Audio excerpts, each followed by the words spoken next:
الله الرحمن الرحيم الحمد لله رب العالمين والعاقبة للمتقين والجنة للمطيعين والنار للملحدين والصلاة والسلام على مولانا ومولى الثقلين بالقاسم محمد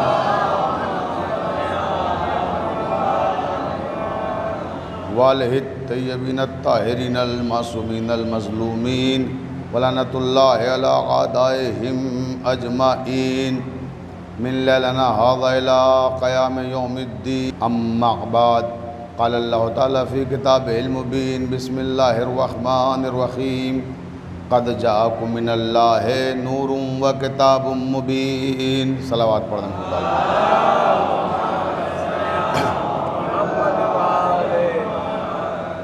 واجب الاحترام سامعین کرام محبان اہل بیت علیہم السلام،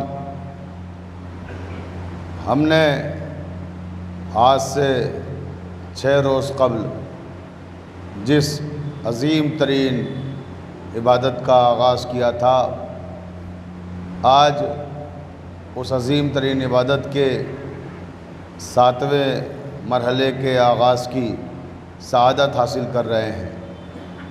پروردگار عالم ارشاد فرما رہا ہے کہ قد جاءکم من اللہ نور و کتاب مبین، اللہ نے تمہاری جانب نور بھیجا ہے اور کتاب بھیجی ہے، اور یہ نور اور کتاب یہ وہ 2 اہم ترین اشیاء ہیں کہ اگر تم نے نور اور کتاب سے توسط اختیار کر لیا، نور اور کتاب سے وابستہ ہو گئے، نور اور کتاب سے تمسک اختیار کر لیا، تو گویا دنیا اور آخرت دونوں جگہ کامیاب ہو گئے۔ اور اگر دونوں میں سے ایک بھی آپ کے ہاتھ سے چھوٹ گیا، چاہے نور کا دامن چھوٹ جائے اور چاہے کتاب کا دامن چھوٹ جائے، تو گویا تمہارا دین بھی ناقص ہے اور زندگی بھی ناقص ہے۔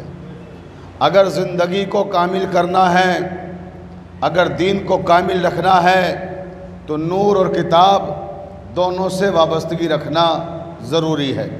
میں مسلسل عرض کر رہا ہوں کہ نہ نور کے بغیر آپ کتاب کو سمجھ سکتے ہیں، نہ کتاب کے بغیر نور کو سمجھ سکتے ہیں۔ کتاب اور نور دونوں ایک دوسرے کے لیے لازم و ملزوم ہیں، جو کہ ہمارا عنوان گفتگو ہے کتاب اور وارثان کتاب۔ تو لفظوں کو بدل کر ہم یوں بھی کہہ سکتے ہیں کہ وارثان کتاب کے بغیر کتاب سمجھ میں نہیں آئے گی، اور کتاب کے بغیر وارثان کتاب سمجھ میں نہیں آئیں گے۔ ہم نے مختلف آیات پر گفتگو کی اور بتایا کہ کتاب میں بہت سی آیتیں ایسی ہیں، کلام پاک میں ایسی بہت سی آیات ہیں کہ اگر اہل بیت کے دروازے پر نہ جائیں، اگر وارثان کتاب کے پاس نہ پہنچیں، تو وہ آیات اپنے معنی و مفاہیم سے محروم ہو جائیں، ان آیات کے مطالب گنجلک ہو جائیں اور ہم اس سے کوئی نتیجہ اخذ نہ کر سکیں۔ اس طرح کی بہت سی آیتیں ہیں، اور آج محرم کی 6 تاریخ ہو گئی، مگر 7ویں تقریر ہے میری جو میں آپ کی سماعتوں کی نظر کر رہا ہوں۔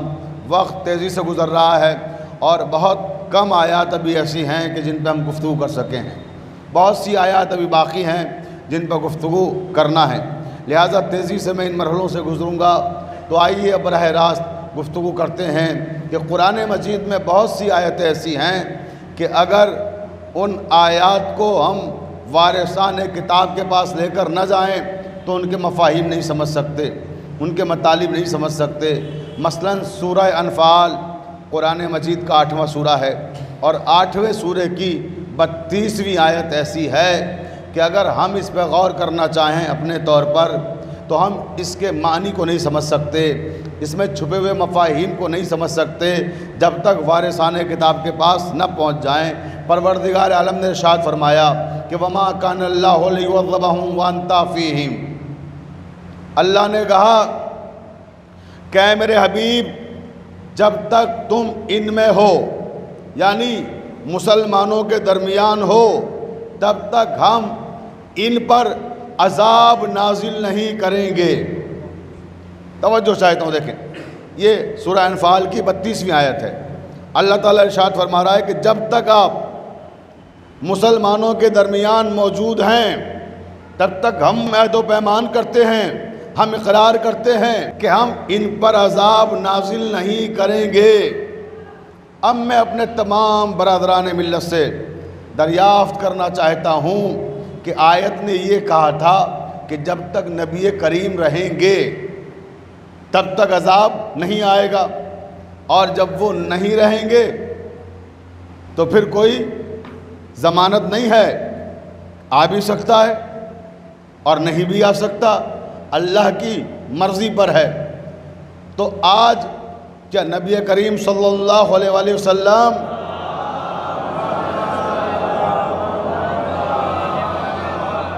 ہمارے درمیان موجود ہیں؟ تو جواب آئے گا نہیں۔ جب احمد مرسل نہ رہے کون رہے گا، بڑا مشہور مصرع ہے کسی شاعر کا، توجہ ہے نا، تو وہ ہے ہی نہیں، رہے ہی نہیں۔ تو جب وہ رہے نہیں تو پھر عذاب کیوں نہیں؟ توجہ چاہتا ہوں کہ وَمَا كَانَ اللَّهُ لِيُعَذِّبَهُمْ وَأَنْتَ فِيهِمْ، اے میرے حبیب جب تک آپ ان کے درمیان میں ہیں تب تک ہم عذاب نازل نہیں کریں گے۔ اب میرا سوال یہ ہے کہ یا تو یہ مانیے کہ نبی موجود ہیں، بھائی توجہ چاہتا ہوں، دیکھیں نا، یا تو یہ مانیے کہ نبی موجود ہیں، اور اگر موجود نہیں ہیں تو پھر اس کا جواب دیجئے کہ عذاب آیا کیوں نہیں؟ کیا اس کا مطلب یہ ہے کہ پیغمبر اسلام صلی اللہ علیہ وآلہ وسلم کے اصحاب گنہگار تھے؟ نعوذ باللہ، ان کے ساتھی خطا کار تھے، ایسے خطا کار، ایسے گنہگار کہ اللہ تعالیٰ کو ڈرانا پڑا کہ جب تک آپ ہیں تب تک عذاب نہیں بھیج رہے ہیں۔ اور آج کے زمانے کے ہم اور آپ، ہم بڑے مومن ہیں، بڑے متقی ہیں، بڑے پرہیزگار ہیں کہ نبی کریم صلی اللہ علیہ وآلہ وسلم موجود بھی نہیں ہیں اور عذاب بھی نہیں آ رہا ہے۔ توجہ رہے۔ تو یہی بس اسی مقام پہ آپ کو لانا تھا کہ قرآن میں ایسی بہت سی آیات ہیں کہ جن پہ ہمیں تدبر کرنا ہے، تفکر کرنا ہے۔ اب میں اپنے نوجوان بھائیوں کے لیے اس کو آسان کر دوں کہ یہ جو آیت ہے یہ نازل کس موقع پر ہوئی، اور اس کے اندر معنی و مفاہیم کا جو ایک طویل سلسلہ ہے وہ کہاں ہمیں لے کر جاتا ہے۔ یہ اس وقت نازل ہوئی کہ جب میدان غدیر میں پروردگار عالم کا حکم آیا، یا ایھا الرسول بلغ ما انزل الیک من ربک وان لم تفعل فما بلغت رسالتہ واللہ یعصمک من الناس، اے میرے حبیب وہ پیغام پہنچا دو جو ہم نے تم پر نازل کیا ہے، لوگوں کے شر سے اللہ تمہیں محفوظ رکھے گا۔ اگر تم نے یہ پیغام نہیں پہنچایا تو گویا کوئی کار رسالت ہی انجام نہیں دیا۔ بھئی توجہ چاہتا ہوں، دیکھیں آپ آخر کیا ہے وہ پیغام، اتنا اہم پیغام کہ جسے پروردگار کہہ رہا ہے کہ اگر نہیں پہنچایا تو کار رسالت ہی انجام نہیں دیا۔ تو سارے سنی شیعہ راویوں نے متفقہ طور پر تحریر کیا، 110 راوی جو معتبر ترین راوی ہیں، جن کے نام سنی کتابوں میں بھی لکھے ہوئے ہیں، شیعہ کتابوں میں بھی لکھے ہوئے ہیں، اور 82 تابعین نے اس کا اقرار کیا کہ پیغمبر اسلام نے اس آیت کے نازل ہونے کے بعد جو اعلان کیا وہ تھا من کنتو مولا ہو فہذا علی مولا۔ توجہ چاہتا ہوں، یعنی جس کا میں مولا ہوں اس کا یہ علی مولا ہے۔ ادھر اعلان ولایت ہوا، پھر آیت آئی الیوم اکملت لکم دینکم واتممت علیکم نعمتی ورضیت لکم الاسلام دینا۔ پھر اللہ نے کہا کہ آج کے دن دین مکمل ہو گیا، نعمتیں تمام ہو گئیں اور اللہ دین سے راضی ہو گیا۔ اب جسے چاہے رضی اللہ لکھیے، بھئی یزید کو رضی اللہ لکھا تھا نا ذاکر نائک نے، میں نے بتایا تھا، توجہ ہے نا؟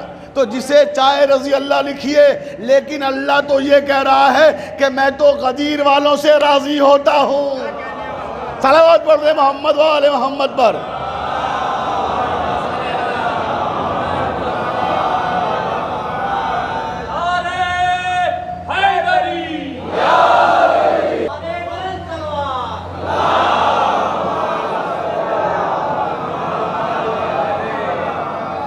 وَرَضَيْتُ لَكُمُ الْإِسْلَامَ دِينًا، غدیر میں راضی ہوا۔ توجہ چاہتا ہوں، میں تو غدیر میں راضی ہوا، اور میں روایتیں نہیں آیتیں سنا رہا ہوں، سورہ مائدہ میں ہے یہ آیات جن کی میں نے تلاوت کی ہے۔ توجہ چاہتا ہوں، اب راوی کہتا ہے کہ ادھر یہ آیت آئی وَرَضَيْتُ لَكُمُ الْإِسْلَامَ دِينًا، اللہ دین اسلام سے راضی ہو گیا۔ ویسے ہی نبی کریم صلی اللہ علیہ وسلم نے اپنے پروردگار سے ایک سوال کر لیا، کہا ہے میرے رب ذرا یہ بھی واضح کر دے، آج جب نعمتیں تمام کر دی، دین مکمل ہو گیا اور تو دین سے راضی بھی ہو گیا، تو یہ بھی بتا دے کہ دین سے کس حد تک راضی ہوا ہے۔ وَرَضَيْتُ لَكُمُ الْإِسْلَامَ دِينًا، کہ ہم آج دین سے راضی ہو گئے، تو میرے پروردگار کس حد تک راضی ہوا؟ تو اس کا جواب آیا وَمَا كَانَ اللَّهُ لِيُعَذِّبَهُمْ وَأَنْتَ فِيهِمْ، اے میرے حبیب ہم آج اتنا راضی ہو گئے ہیں اعلان ولایت علی سے کہ اب ہم وعدہ کر رہے ہیں جب تک آپ ان کے درمیان رہیں گے تب تک ہم عذاب نہیں بھیجیں گے، جب تک آپ ان کے درمیان رہیں گے تب تک ہم عذاب نہیں بھیجیں گے۔ بس جیسے ہی یہ آیت نازل ہوئی، پیغمبر اسلام نے تلاوت کی، اور وہاں ایک سے ایک ذہین لوگ موجود تھے۔ پیغمبر اسلام کے اصحاب میں وہ جو چاہتا ہوں ذہانتوں کے اور ذہانتوں کے ساتھ ساتھ ذکاوتوں کے مالک افراد تھے۔ بھئی اصحاب بہت ذہین لوگ تھے اور بہت متین لوگ بھی تھے، توجہ چاہتا ہوں، اور بہت مہین بھی تھے، پوری توجہ رہے، ہر طرح کے اصحاب تھے۔ اب ایسا ہی ایک صحابی کھڑا ہو گیا جس کا نام تمام اہل سنت کتابوں نے لکھا اور تمام شیعہ راویوں نے لکھا، حارث بن فہری۔ اور روایت نہیں سناؤں گا، آیت سناؤں گا، کل کو کوئی یہ نہ کہہ سکے کہ صاحب یہ روایت تو آپ کی کتاب میں ہماری نہیں، میرا تو موضوع گفتگو کتاب اور وارثان کتاب ہے۔ بھئی میں اس کتاب سے سناؤں گا جس کا کوئی انکار نہ کر پائے۔ توجہ چاہتا ہوں اور پوری ذمہ داری سے لفظ صرف کر رہا ہوں کہ یہ جو آبجیکشن کرنے والا ہے، اب جو اعتراض کرنے والا ہے، یہ کوئی عام آدمی نہیں ہے، یہ صحابی رسول ہے، نبی کا صحابی ہے۔ بھئی صحابی کسے کہتے ہیں؟ جسے صحبت حاصل ہو نبی کی، تو نبی کے ساتھ حج کر رہا ہے، نبی کے ساتھ نمازیں پڑھ رہا ہے، تو اس سے زیادہ بہتر اور کون صحابی ہوگا؟ اب اس نے کہا اللہم ان کان ھذا ھو الحق من عندک فامطر علینا حجارۃ من السماء۔ یہ سورہ انفال کی آیات ہیں اور بیان کس کا ہے؟ حارث کا۔ حارث نے کیا کہا کہ پروردگار تجھ سے دعا کرتا ہوں، توجہ چاہتا ہوں، تجھ سے دعا کرتا ہوں کہ اگر محمد مصطفیٰ صلی اللہ علیہ وسلم نے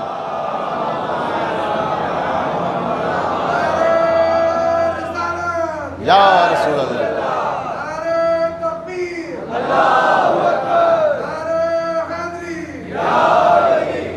جزاک اللہ، بہت توجہ. کہا پروردگار تجھ سے دعا کر رہا ہوں. آیتیں ہیں، میں نے کہا روایتیں نہیں. توجہ چاہتا ہوں، کیا دعا کر رہا ہوں کہ اگر علی ابن ابی طالب کو رسول خدا نے اپنی مرضی سے مولا بنایا ہے تو مجھ پر پتھروں کا عذاب نازل فرما، اور اگر تیری طرف سے بنایا گیا ہے تو بھی پتھروں کا عذاب نازل فرما. اب میں نے ایک لفظ صرف کیا تھا کہ بڑے ذہین صحابی تھے. توجہ چاہتا ہوں. دیکھیں ہم پر ایک الزام ہے، اس کی تردید کرتا چلوں کہ ہم صحابہ کی تعظیم نہیں کرتے، نعوذ باللہ. ہم صحابہ کی عزت نہیں کرتے، نعوذ باللہ. یہ ہمارے ہاں وہ احترام نہیں صحابہ کا جو ہمارے برادران اسلامی کے یہاں ہیں. معاف کیجئے گا، مسلمانوں کے جتنے فرقے ہیں ان میں اگر صحابہ کی عزت سب سے زیادہ کوئی کرتا ہے تو وہ ہم ہیں. توجہ چاہتا ہوں. مگر ہم کیا کریں؟ ہم ہر صحابی کی عزت نہیں کر سکتے. آپ انصاف سے بتائیے کیا ہم حارث جیسے صحابہ کی عزت کریں؟ بھئی جن پہ عذاب نازل ہونے والا ہے یہ صحابی ہے، انکار نہیں کر سکتے. تبھی تو پیغمبر اسلام نے کہا تھا کہ اصحابی کا نجوم، میرے اصحاب ستاروں کی مانند ہیں. یہ کیوں نہیں کہا چاند کے جیسے ہیں؟ یہ کیوں نہیں کہا سورج کے جیسے ہیں؟ یہی کیوں کہا کہ ستاروں کی مانند ہیں؟ کیونکہ ستارے نحس بھی ہوتے ہیں، سات بھی ہوتے ہیں. صلوات پڑھ دے محمد و آل محمد پر.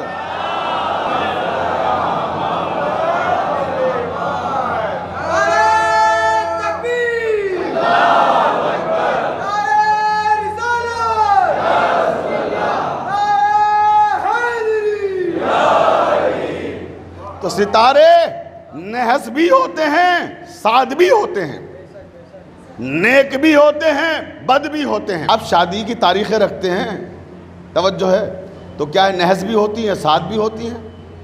یہی معاملہ ہے. تو میرے عزیزوں، میرے دوستوں، خاص کر اپنے برادران اہل سنت سے یہ جملہ کہہ رہا ہوں کہ اگر آپ کوئی غلط فہمی ہے کہ ہم اصحاب کی عزت نہیں کرتے تو اس غلط فہمی کو دور کر دیجئے. ہم بہت تعظیم کرتے ہیں صحابہ کی، مگر ان کی جو نبی کریم کے وفادار ہیں. توجہ ہے نا. کی محمد سے وفا تو نے تو ہم تیرے ہیں، یہ جہاں چیز ہے کیا لوح و قلم تیرے ہیں. تو ہم وفاداری کی بنیاد پر عزت کرتے ہیں. جو محمد کا نہیں وہ ہمارا نہیں. توجہ ان کا ہے وہ سر آنکھوں پہ ہمارا ہے. پوری توجہ عزیزان محترم. تو میں عرض کر رہا تھا کہ حارث صحابی رسول ہے، کہتا ہے پروردگار مجھ پہ پتھروں کا عذاب بھیج دے. اگر علی کو مولا تیری طرف سے بنایا گیا ہے اور اگر انہی نے اپنی طرف سے بنایا ہے تو پھر عذاب نہ بھیج. یہ کہہ کر خاموش ہو گیا. اس نے کیا کیا؟ اس نے ایک بہت بڑا چیلنج کر دیا نبی کریم کو. توجہ چاہتا ہوں. کیوں؟ کیونکہ آیت نازل ہو چکی تھی وَمَا كَانَ اللَّهُ لِيُعَذِّبَهُمْ وَأَنْتَ فِيهِمْ. جب تک آپ ان کے بیچ میں ہیں عذاب نہیں بھیجیں گے. توجہ ہے نا. اب اس نے چیلنج کر دیا نبی کریم کو کہ عذاب تو آئے گا نہیں کیونکہ اللہ نے وعدہ کیا ہے، لہٰذا ہم ولایت علی کو مشکوک بنا دیں گے. ہم لوگوں سے کہیں گے اگر اللہ نے بنایا ہے تو عذاب کیوں نہیں آیا؟ ہم تو کہہ رہے تھے اللہم ان کان ھذا ھو الحق من عندک، پروردگار اگر یہ تیری طرف سے بنائے گئے ہیں تو بھیج ہم پہ پتھروں کا عذاب. لیکن نہیں آیا. کیوں نہیں آیا؟ کیونکہ انہی نے بھائی سمجھ کر مولا بنایا ہے، داماد سمجھ کر مولا بنایا ہے، اللہ کی طرف سے نہیں بنایا گیا.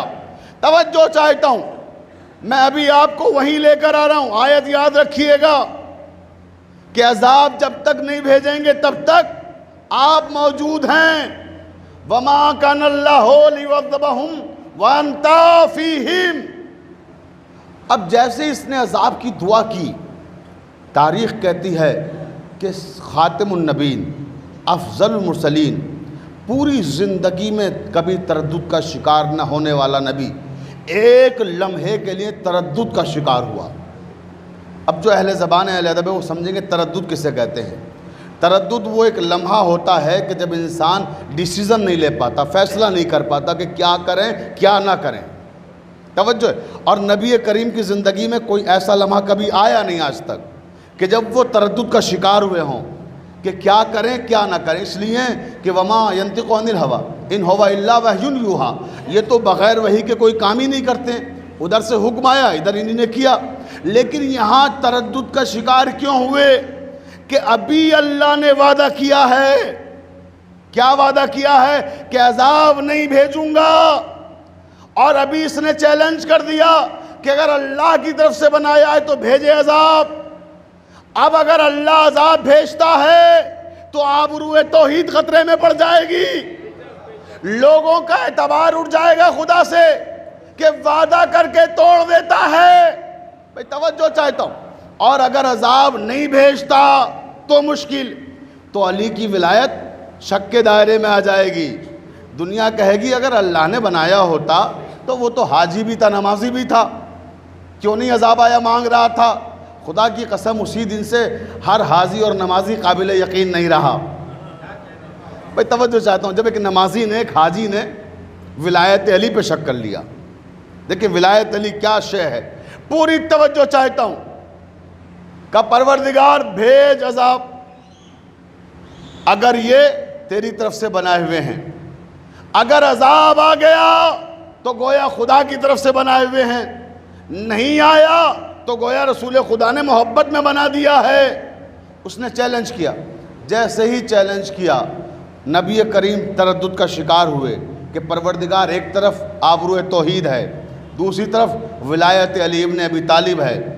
آواز قدرت آئی، سالا سائل بعذاب واقع۔ توجہ چاہتا ہوں، سورہ معارج کی پہلی آیت ہے۔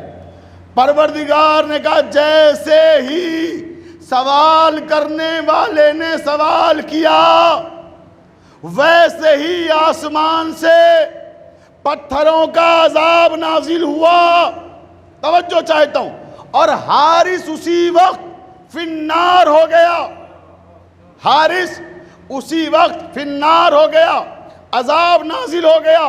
لیکن نبی کریم پریشان ہے کہ پروردگار یہ کیا ہوا، تیرا وعدہ ٹوٹ گیا، وعدہ کیا تھا نا کہ وَمَا كَانَ اللَّهُ لِيُعَذِّبَهُمْ وَأَنْتَ فِيهِمْ، جب تک آپ موجود رہیں گے تب تک عذاب نہیں آئے گا۔ اب جاگ کے سنیے گا جملہ، اب تک کی پوری تقریر کا ماحصل ہے یہ جملہ۔ توجہ چاہتا ہوں، جب آپ کی سماعتوں کی نظر کرنے جا رہا ہوں، نبی تردد کا شکار ہوئے کہ پروردگار تیرے وعدے کا کیا ہوا، تیرا وعدہ ٹوٹ گیا، توحید معرض خطر میں آ گئی کہ نہیں، توحید معرض خطر میں نہیں آئی ہے، نہ ہمارا وعدہ ٹوٹا۔ اے میرے نبی، یہ معاملہ تھا علی ابن ابی طالب کی ولایت کا، اور ولایت کے معاملے میں کمپرومائز نہیں کر سکتے۔ ولایت علی کے معاملے میں مصلحت پسندی اختیار نہیں کر سکتے، کمپرومائز نہیں ہو سکتا۔ اس نے عذاب مانگا، ہم نے بھیج دیا، مگر پروردگار تیرا وعدہ تو ٹوٹ گیا، تو نے وعدہ کیا تھا نا کہ جب تک میں موجود ہوں تب تک عذاب نہیں بھیجیں گے۔ کہیں میرے پیغمبر ذرا ہمارے جملوں پہ غور کرو، ہم نے توحید کی آبرو بھی بچا لی، علی کی ولایت بھی بچا لی۔ ہم نے یہ کہا تھا کہ وَمَا كَانَ اللَّهُ لِيُعَذِّبَهُمْ وَأَنْتَ فِيهِمْ، جب تک آپ ان میں رہیں گے تب تک ہم عذاب نازل نہیں کریں گے۔ ہم نے یہ تو نہیں کہا تھا کہ کوئی بدبخت مانگے گا تو عطا نہیں کریں گے۔ صلوات پڑھ دے محمد و آل محمد پر۔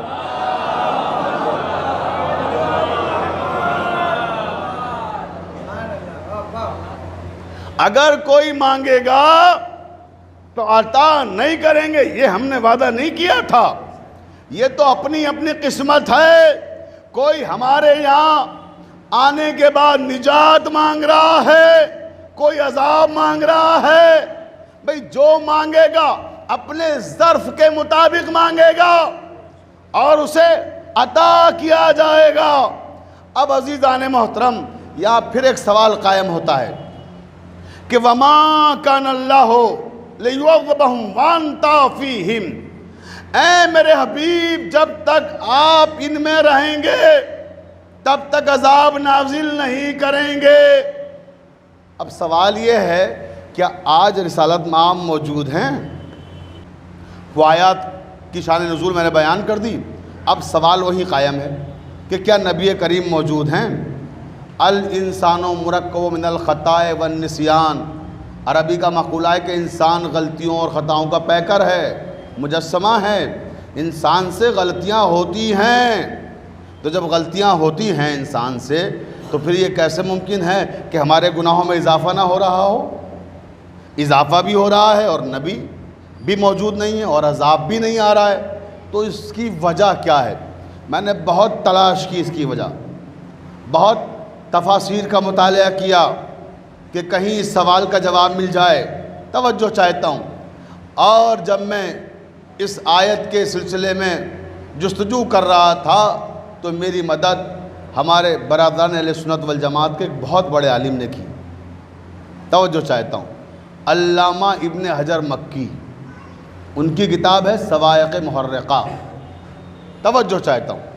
صواعق محرقہ میں علامہ ابن حجر مکی نے اس آیت کے تعلق سے جو کلمات تحریر کیے اس سے ہمیں جواب مل گیا کہ کتاب وارثان کتاب کے بغیر نامکمل ہے۔ بھئی توجہ چاہتا ہوں، علامہ ابن حجر مکی نے کیا لکھا؟ انہی نے اپنی کتاب صواعق محرقہ میں تحریر کیا اس آیت کے حوالے سے کہ اس کا مطلب یہ ہرگز نہیں ہے کہ جب تک محمد مصطفیٰ صلی اللہ علیہ وآلہ وسلم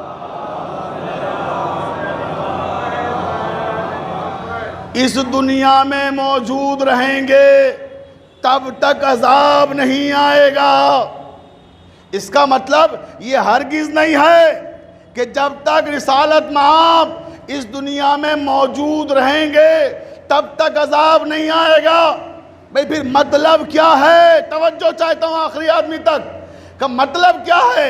علامہ ابن حجر مکی لکھتے ہیں کہ اس آیت کا مطلب یہ ہے، جاگ کے سنیے گا، علامہ ابن حجر مکی کے فقرے ہیں۔ علامہ ابن حجر مکی لکھتے ہیں کہ اس آیت کا مطلب یہ ہے کہ جب تک محمد رہیں گے یا محمد کے جیسا کوئی رہے گا تب تک عذاب نہیں آئے گا۔ اس کا مطلب یہ ہے کہ آج محمد تو نہیں ہے مگر کوئی محمد کے جیسا ہے۔ صلوات پڑھ دے محمد و آل محمد پر۔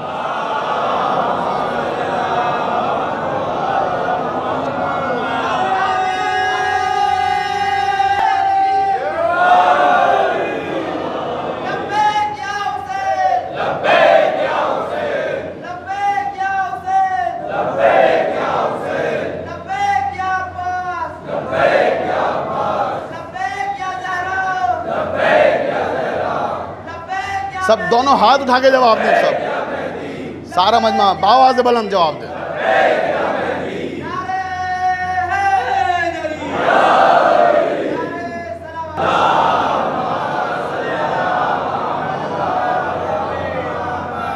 توجہ چاہتا ہوں کہ جب تک محمد رہیں گے یا محمد کے جیسا کوئی رہے گا تب تک عذاب نازل نہیں ہوگا۔ اس کا مطلب کوئی ہے جو محمد کے جیسا ہے جس کی وجہ سے عذاب رکا ہوا ہے۔ مجھے پھر اس مرحلے پہ پہنچ کر اہل سنت والجماعت کے معروف ترین شاعر علامہ حافظ عارف اکبر آبادی یاد آ گئے۔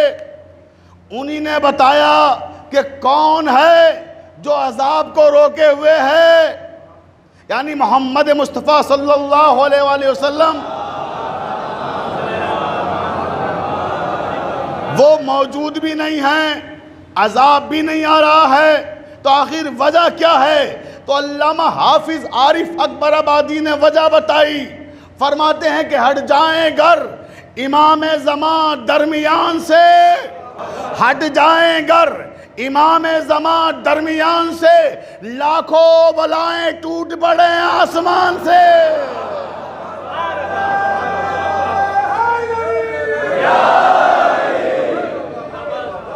لاکھوں بلائیں ٹوٹ پڑیں آسمان سے۔ تو یہ تو امام زمانہ عجل اللہ تعالیٰ فرجہ شریف کا وجود مقدس ہے، جس کی وجہ سے آج ہم سب محفوظ ہیں۔ اور عزیزان محترم، یہ تو سامنے کی بات ہے۔ ابھی دیکھیں یہاں عشرہ ہو رہا ہے، ابھی آپ حضرات آئے، ضلع انتظامیہ کے کافی حضرات باہر بیٹھے ہوئے ہیں۔ جب وہ یہاں پہلے آئے ہوں گے تو دیکھا ہوگا فرش ازا بچھا ہوا ہے، توجہ چاہتا ہوں، ممبر لگا ہوا ہے، مائک موجود ہے، مختلف چینل کے افراد یہاں پہ ریکارڈنگ کے لیے موجود ہیں، لائیو پروگرام کرنے والے لائیو کر رہے ہیں، لائٹیں جل رہی ہیں، عزا خانہ سجا ہوا ہے، توجہ رہے۔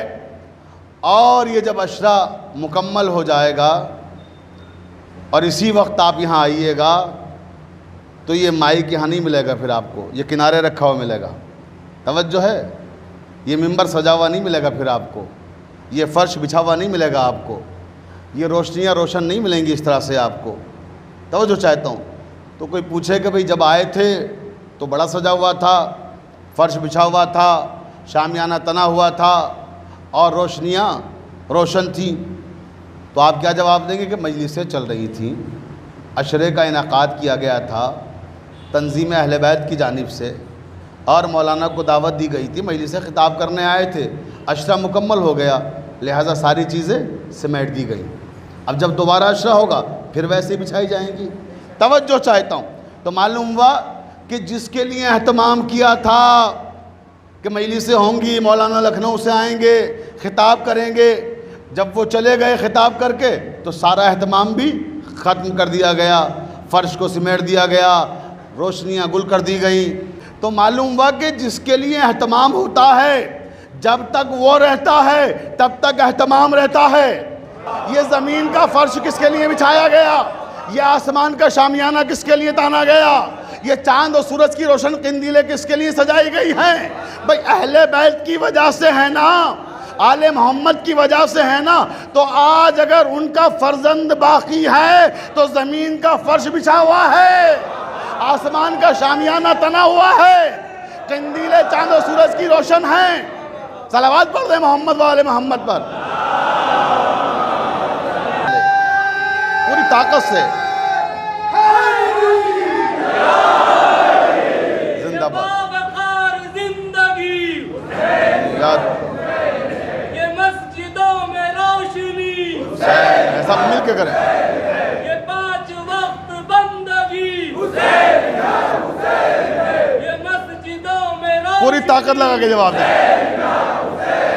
نعرہ حیدری،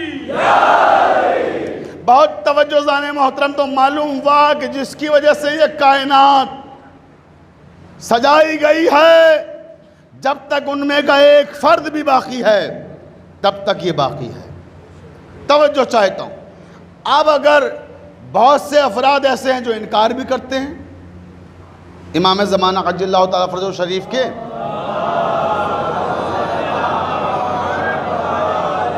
وجود اقدس کا انکار کرنے والے بھی موجود ہیں، تو ان کے لیے میں پھر آپ کی سماعتوں کی شادابی کو دیکھتے ہوئے علامہ نسیم امروی کا ایک بند سناتا ہوں، توجہ چاہتا ہوں۔ دیکھیں کہ جو انکار کرتے ہیں ان کے انکار کرنے سے کیا فرق پڑتا ہے۔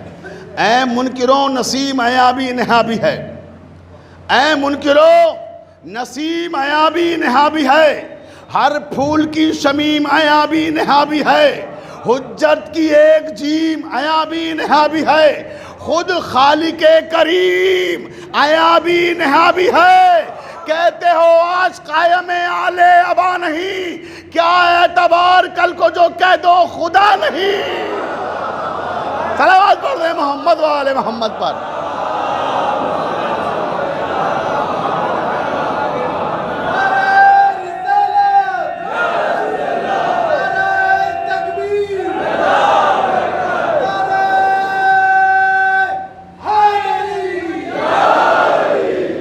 توجہ نذران محترم، تو ہمارے امام کا کوئی انکار کرے تو اس کے انکار کرنے سے کوئی عظمت میں کمی نہیں آتی.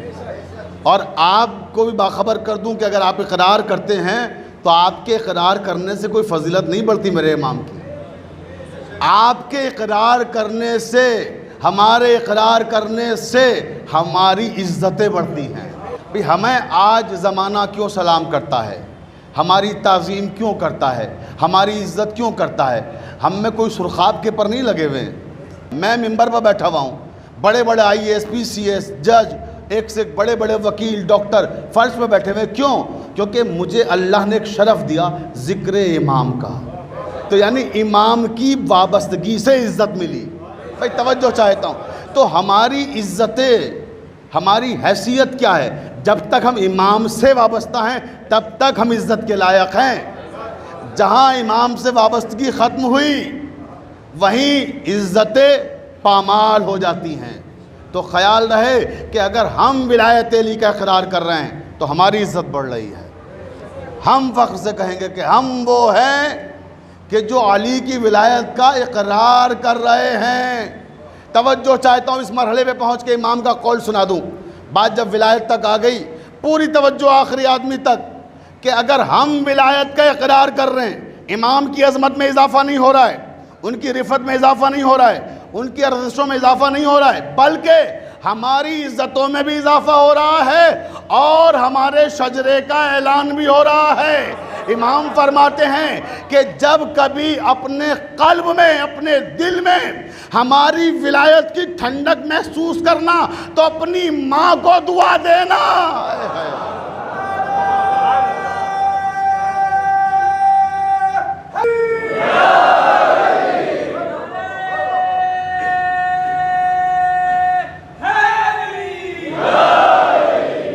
مولا آپ کو جزائے خیر دے. آسمان شکن نعرہ باقی ہے. اب یہ جملے سنیے، پوری توجہ چاہتا ہوں.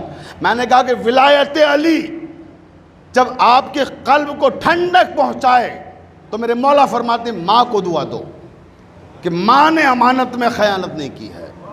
یعنی گویا ولایت علی کی ٹھنڈک آپ کے شجرے کا اعلان کر رہی ہے. توجہ چاہتا ہوں آخری آدمی تک.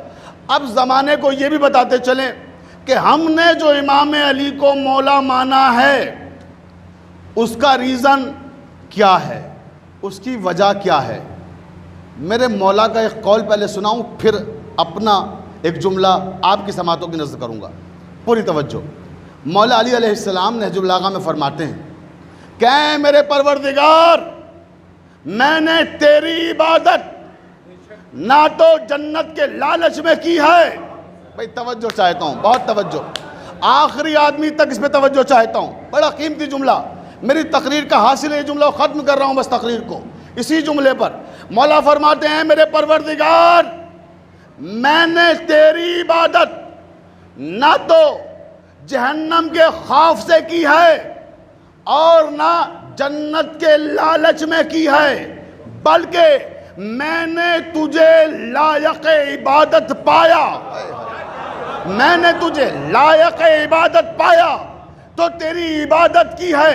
عزیزان محترم، اب میں مولا کے جملوں کو بدل کے خود مولا کی نظر کر رہا ہوں، اپنی طرف سے بھی اور آپ سب کی طرف سے، ہر مومن کی طرف سے جملہ مولا کی نظر کر رہا ہوں. یا علی، ہم نے آپ کو مولا نہ تو جنت کے لالچ میں مانا ہے، نہ تو جہنم کے خوف سے مانا ہے، بلکہ آپ اس لائق ہیں کہ آپ کو مولا مانا جائے تو مولا مانا ہے.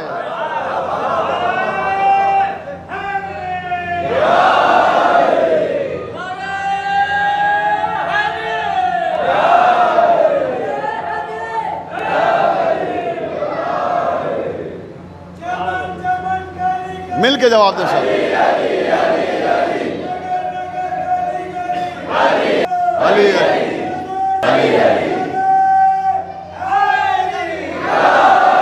آپ کے ان ہاتھوں کو ہمیشہ بلند رکھے اور کبھی آپ کا سر کسی غیر کے دروازے پہ نہ جھکے، صرف اہل بیت کے دروازے پہ جھکے.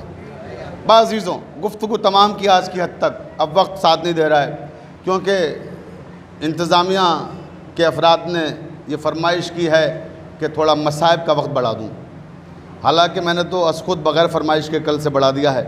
15 منٹ میں نے کل مصائب پڑھے تھے، کیونکہ یہ تو ایک ایسی چیز ہے دراصل جو ماحصل ہے مجلس کا، اس میں جتنا ہم گریہ کریں وہ کم ہے۔ مصائب ہی مجلس کا حاصل ہے۔ اگر اجازت دیں تو ایک جملہ صرف کروں، آپ کی اجازت سے یہ جملہ صرف کر رہا ہوں کہ جناب فاطمہ زہرا سلام اللہ علیہا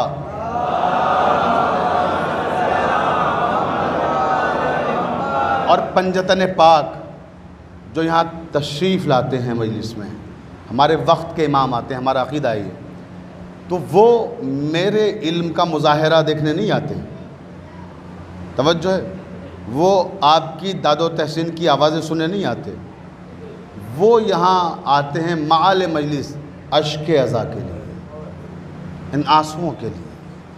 اور آج تو ایسے شہزادے کی شہادت کا دن ہے، یعنی آج جو 6 محرم منسوب ہے وہ ایک ایسے شہزادے سے منسوب ہے جس کا نام ہے علی اکبر۔ ادھر نام آیا اور آپ کی آوازیں بلند ہو گئیں، ابھی تو میں نے کچھ کہا بھی نہیں۔ علامہ محسن نقوی شہید نے کہا تھا کہ اے خالق اکبر تجھے سجدہ ہے ضروری، اے خالق اکبر تجھے سجدہ ہے ضروری، تو نے علی اکبر کے خد و خال تراشے۔ عزاداروں، میں کہاں سے گفتگو کا آغاز کروں؟ روایتوں میں ہے کہ جب رسول خدا صلی اللہ علیہ وسلم کا وصال ہوا تو امام حسین بہت روتے تھے نانا کو یاد کر کے، نانا کی مفارقت نہیں برداشت کر پا رہے تھے۔ تو ایک دن خواب میں دیکھا کہ نانا تشریف لائے ہیں اور کہہ رہے ہیں حسین اتنا نہ رویا کرو۔ امام حسین نے فرمایا نانا آپ کی مفارقت برداشت نہیں ہوتی، نانا آپ چلے گئے، اتنا احسان کر دیجئے کہ کوئی فرزند اپنی شکل کا عطا فرما دیجئے، نانا کوئی فرزند ایسا مجھے مل جائے کہ جو آپ کا ہم شکل ہو۔ اللہ کے رسول نے کہا کہ حسین تم دعا کرو میں آمین کہوں گا۔ امام حسین نے دعا کی پروردگار مجھے میرے نانا کا ہم شکل بیٹا دے دے۔ اللہ کے رسول نے کہا الہی آمین، اور کہا حسین بہت جلد تمہارے گھر میں ہمارا ہم شکل آئے گا۔ امام خواب سے بیدار ہوئے اور ہر شخص کو یہ خواب سنایا۔ بنی ہاشم میں یہ خواب سننے کے بعد خوشی کی ایک لہر دوڑ گئی کہ اب ہم شکل پیغمبر ہمارے یہاں آنے والا ہے۔ ہر ایک کو انتظار تھا کہ کب آئے گا اور کس کے بطن سے آئے گا۔ پروردگار نے یہ شرف ام لیلا کو عطا فرمایا کہ ام لیلا کے بطن سے ایک بچے کی ولادت ہوئی، اور وہ بچہ تھا علی اکبر جو ہم شکل پیغمبر تھا۔ اب روایتوں میں ہے کہ جیسے ہی یہ خبر عام ہوئی، بہت سکون سے سنی، ابھی مصائب کی منزل سے قریب ہو رہا ہوں، کہ جیسے ہی یہ خبر عام ہوئی کہ ایک ایسا بیٹا پیدا ہوا ہے امام حسین کے گھر میں جو نبی کریم کا ہم شکل ہے، تو اطراف سے لوگ زیارت کے لیے آتے، دروازے پہ دستک دیتے، امام حسین تشریف لاتے، تو آنے کے بعد آنے والے کہتے کہ سرکار ہم نے سنا ہے آپ کے گھر میں ایک ایسا بیٹا آیا ہے کہ جو نبی کریم کا ہم شکل ہے، ہم نے نبی کریم کی زیارت نہیں کی ہے، لہٰذا ہم آپ کے بیٹے کے ذریعے نبی کریم کی زیارت کرنا چاہتے ہیں۔ ایک ہجوم تھا جو صبح سے شام تک آیا کرتا، اور امام حسین خوشی خوشی بیٹے کو گود میں لاتے اور لوگوں کو زیارت کراتے اور خود بھی زیارت کرتے۔ اب راوی کہتا ہے کہ علی اکبر اتنے چہیتے تھے کہ جب باہر نکلتے تھے تو ہر شخص چاہتا تھا کہ ہم ایک نظر علی اکبر کو دیکھ لیں، ایک جھلک علی اکبر کی دیکھ لیں، اور یہ اتنا چاہتے تھے امام حسین علی اکبر کو کہ راوی کہتا ایک رات نصف شب گزر رہی تھی، مولا آپ کی آوازوں پر رحمت نازل فرمائے، میں ابھی مصائب سے قریب ہو رہا ہوں، رات گزر رہی ہے، رات کا سناٹا ہے، راوی کہتا ہے کہ ام لیلا کی آنکھ کھلی تو کیا دیکھا، جس گہوارے میں علی اکبر ہیں کوئی سایہ ہے جو منڈلا رہا ہے، رات کے سناٹے میں جب کسی سائے کو منڈلاتے ہوئے دیکھا، ام لیلہ گھبرا کے پکاری کہ کون ہے میرے علی اکبر کے پاس، اتنی رات میں کون ہے جو گہوارے کے قریب بیٹھا ہوا ہے؟ ادھر سے آواز آئی، ام لیلہ آہستہ بولو، ام لیلہ آہستہ بولو، علی اکبر ابھی سویا ہے۔ اے میرے والیو وارث، اتنی رات میں آپ کیا کر رہے ہیں گہوارے کے قریب؟ کہ ام لیلہ علی اکبر کی محبت سونے نہیں دیتی، بس جی چاہتا ہے کہ ہر وقت علی اکبر کو دیکھتا رہوں، ہر وقت علی اکبر کی زیارت کرتا رہوں۔ عزادارو، یہ ہے علی اکبر، اتنا چہیتا ہے امام حسین کا علی اکبر کہ ہر لمحہ جس کی زیارت کرنا چاہتے تھے وہ علی اکبر۔ یا عرض کروں کہ حسین وہ ہیں کہ جن کا گہوارہ فرشتے آ کے جھلاتے تھے، اور علی اکبر وہ ہیں کہ جن کا گہوارہ خود حسین جھلاتے تھے۔ اتنا باعظمت شہزادہ ہے عزادارو۔ روایت کی فقرے ہیں کہ شب عاشور علی اکبر بابا کے پاس آئے اور کہا، بابا اگر اجازت ہو تو ماں سے ملاؤں، کیونکہ آخری رات ہے، اب زندگی میں یہ رات پلٹ کر نہیں آئے گی۔ امام نے فرمایا، علی اکبر جاؤ ماں سے ملاؤ اور کچھ وقت ماں کے ساتھ گزارو۔ اب مولا آپ کو سننے کی طاقت دے، مجھے پڑھنے کی طاقت دے، مصائب سے بالکل قریب ہو گیا۔ جاؤ ماں سے ملاؤ۔ عزاداروں، ماں کون ہے؟ ام لیلہ، مگر آپ کو پالا کس نے؟ جناب زینب نے۔ جناب زینب نے وہ ناز برداریاں کیں کہ ایک ماں کیا ناز برداری کرے گی، ماں کو موقع ہی نہیں ملا کہ علی اکبر کی ناز برداریاں کرے۔ زینب نے وہ محبت دی علی اکبر کو، وہ پیار دیا اور اتنا خیال رکھا کہ راوی کہتا ہے جب شب عاشور علی اکبر آئے اور خیمے پہ آ کے آواز دی اور یہ فقرے گئے کہ اماں میرا سلام قبول کیجئے۔ عزادارو، جملہ سنو گے بندر سے کیا آواز آئی؟ ام لیلہ کہتی ہیں، علی اکبر زینب کا خیمہ آگے ہے۔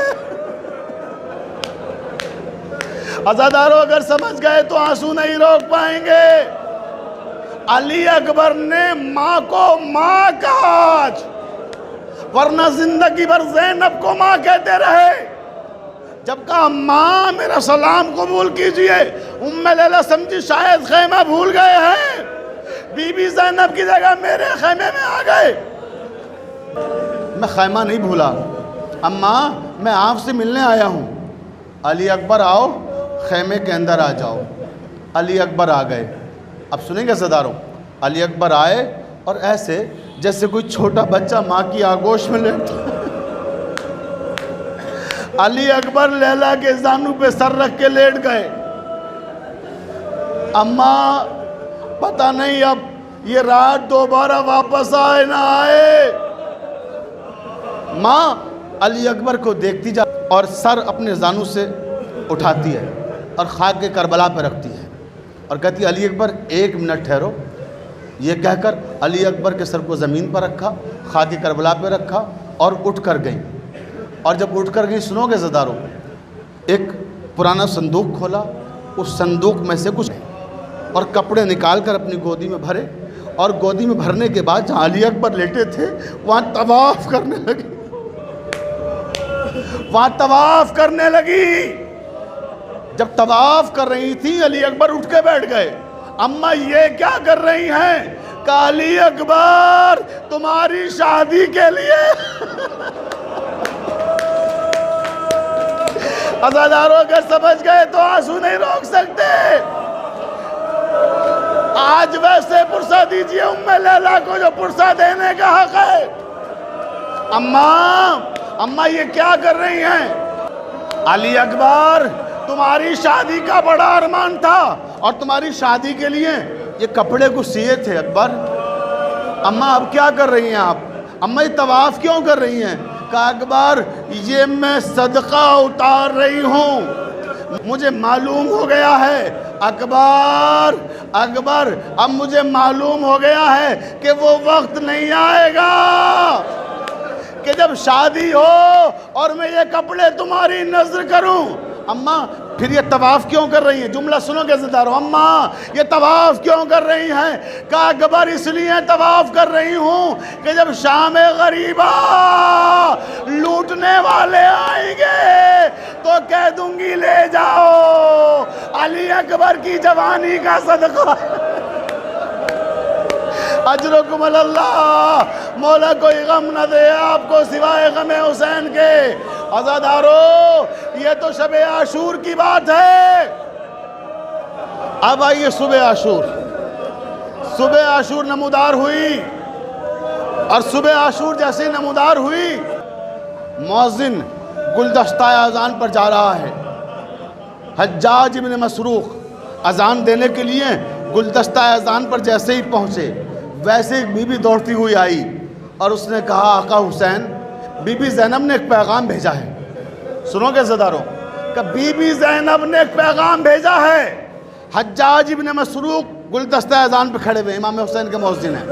بی بی دوڑتی ہوئی آئی، کہتی ہے آقا بی بی زینب نے ایک پیغام بھیجا ہے۔ کہ فضا کیا پیغام لائی ہو؟ کہ آقا بی بی زینب نے کہا ہے کہ یہ آج آخری اذان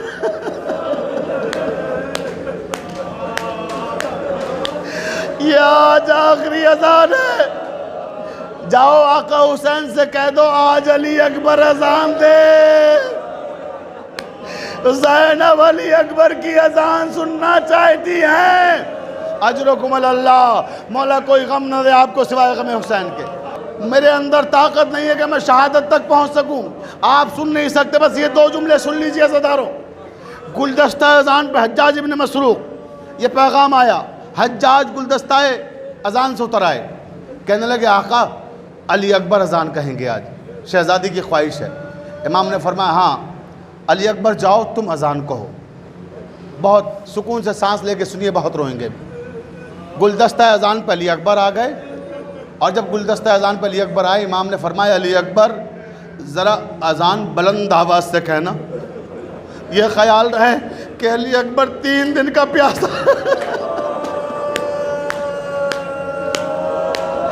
3 دن کا بھوکا پیاسا علی اکبر۔ امام نے فرمائش کر دی کہ علی اکبر ذرا بلند آواز میں اذان دینا۔ علی اکبر میری بہن آج تمہاری اذان خیمے میں سن رہی ہے۔ عزاداروں کے جملہ سمجھ گئے تو آنسو نہیں روک پائیں گے۔ جیسے امام نے کہا میری بہن خیمے میں تمہاری اذان سن رہی ہے، علی اکبر تڑپ گئے، بابا میری بھی ایک خواہش ہے، بابا میری بھی ایک خواہش ہے۔ بولو علی اکبر کیا؟ بابا میری آخری خواہش ہے، بابا اسے ضرور پورا کر دیجئے گا۔ علی اکبر بولو بیٹا، ہم نے تمہاری کب کوئی خواہش رد کی ہے، بولو کیا کہنا چاہتے ہو؟ بابا آپ نے فرمایا ہے کہ آپ کی بہن میری اذان خیمے میں سن رہی ہے، بابا آپ کی بہن میری اذان خیمے میں سن رہی ہے، بابا میری اتنی سی خواہش ہے کہ آج معجزہ دکھاؤ، بابا آپ کی بہن میری اذان خیمے میں سنیں اور میری بہن مدینے میں سنیں، بابا میری بہن میری اذان مدینے میں سنیں۔ اجرکم اللہ، مولا کوئی غم نہ دے آپ کو، حق گری ادا کر رہے ہیں، مولا معجزہ دکھائیے، میری بہن مدینے میں اذان سنیں۔ امام نے کہا علی اکبر اذان دو، وعدہ کرتا ہوں میں کہ تمہاری بہن مدینے میں سنے گی، میری بہن خیمے میں سنے گی۔ علی اکبر نے اذان شروع کی، اللہ اکبر اللہ اکبر۔ اللہ اکبر کا رے تمام نہ ہوا تھا، کوئی صغرا جو دیوار کا سہارا لیے نیم غشی کے عالم میں بیٹھی تھی، آنکھیں کھول کے کہتی ہے نانی نانی، میں نے کہا تھا نا میرا بھیا مجھے لینے آئے۔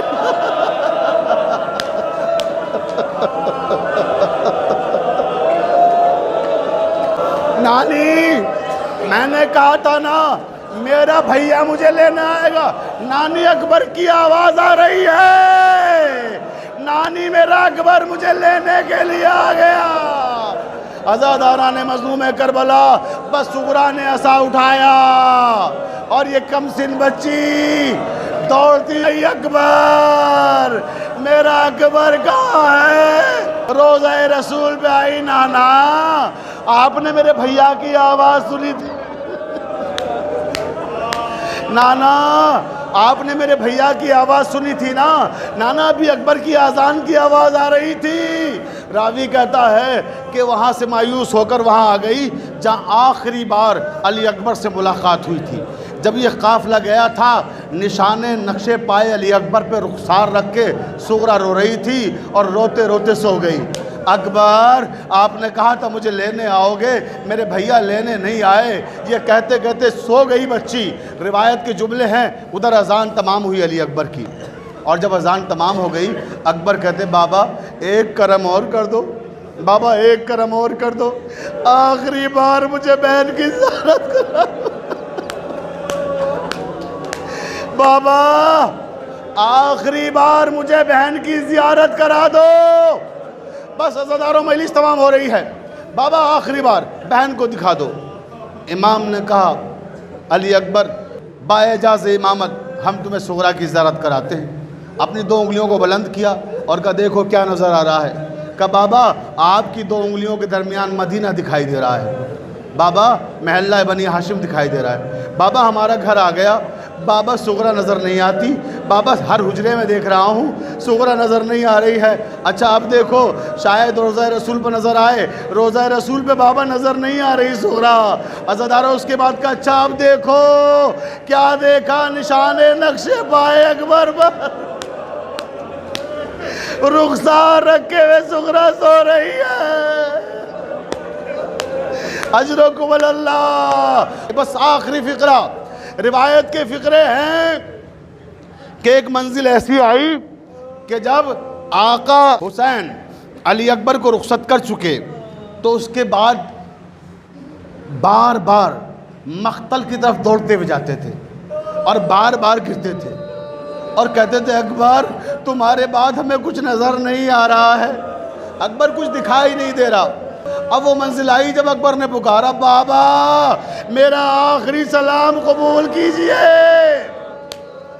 علی اکبر کے سینے میں برچھی پیوست ہو گئی، گھوڑے سے زمین پہ آ گئے۔ اب حسین دوڑتے ہوئے جا رہے ہیں، بار بار گرتے ہیں۔ راوی کہتا ہے نہ جانے کتنی بار گرے حسین، نہ جانے کتنی بار اٹھے حسین، مگر علی اکبر تک نہ پہنچ سکے۔ جب مقتل میں قریب پہنچ گئے تو پہنچ کے کہنے لگے علی اکبر ہمیں کچھ نظر نہیں آ رہا، بیٹا مجھے پکارو، آواز دو تاکہ میں آواز کے سہارے آگے بڑھوں، خدا جوان بیٹے کا داغ کسی کو نہ دے۔ علی اکبر نے پکارا یا ابتا، یا ابتا ادرکنی، بابا مدد کے لیے آئیے، بابا مدد کے لیے آئیے، بابا مدد کے لیے آئیے۔ حسین قریب پہنچے، آخری جملہ مجلس تمام ہو گئی۔ حسین جب قریب پہنچے تو زانو ہو کر بیٹھے، جوان بیٹے کے سینے میں نیزے کی انی ہے۔ حسین نے اپنا ہاتھ سینے پر رکھا، کہا بیٹا یہ نیزے کی انی سینے میں پیوست ہے، آدھی نیزے کی انی سینے میں ہے، بابا آدھی ٹوٹ کے گر چکی ہے۔ علی اکبر لاؤ اس نیزے کی انی کو باہر نکال دیں، بہت تکلیف ہو رہی ہوگی، بابا بہت درد ہو رہا ہے سینے میں، بابا اگر اسے نکال دیں گے تو بڑا احسان ہوگا۔ عزادارو اب سن سکیں گے جملہ، بس آخری جملہ مجلس تمام ہو رہی ہے۔ امام دو زانو ہو کر بیٹھے، ایک ہاتھ علی اکبر کے سینے پہ رکھا، دوسرے ہاتھ سے نیزے کی انی کو پکڑا اور رخ نجف کی طرف کیا اور کہا بابا بابا خیبر کا دروازہ اکھاڑنا آسان تھا، بابا جوان بیٹے کے سینے سے نیزے کی انی نکالنا بڑا سخت امتحان ہے، یا علی ادرکنی، نیزے کی انی باہر نکلی، خون کا فوارہ جاری ہو گیا، واہ مصیبتہ واہ علی اکبرہ،